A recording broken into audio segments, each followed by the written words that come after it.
你好，呢段影片將為你示範點樣辦理會員轉籍手續。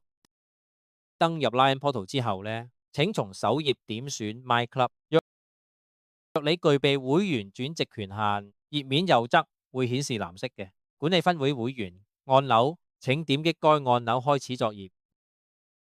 你將睇到分會會員管理選項，請選擇轉籍會員。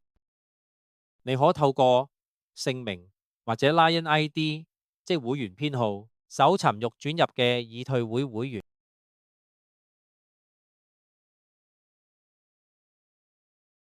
然後點選搜尋，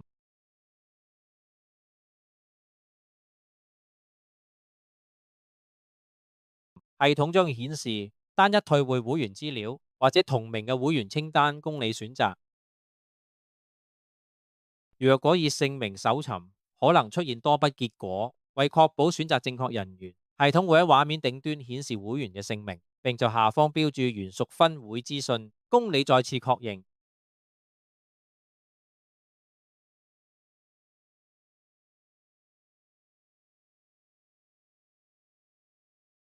跟住請填寫會籍生效日期、會員類型、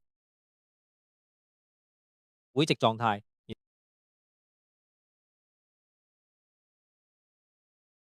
然後指定推薦人，可透過姓名或者拉人 ID 搜尋。若果搜尋結果有多人，請注意系統提供嘅分會資訊，協助你選擇正確嘅推薦人。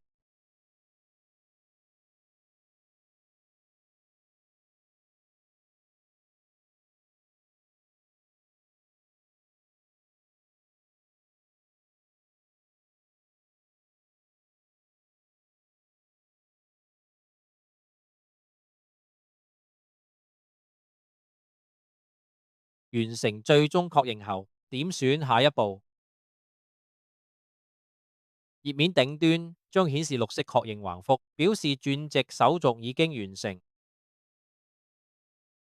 系統自動刷新頁面之後，你即可查看剛轉入嘅會員資料。你可以透過分會會員名單快速查找該會員，或者點選查看全部，展開完整嘅名單。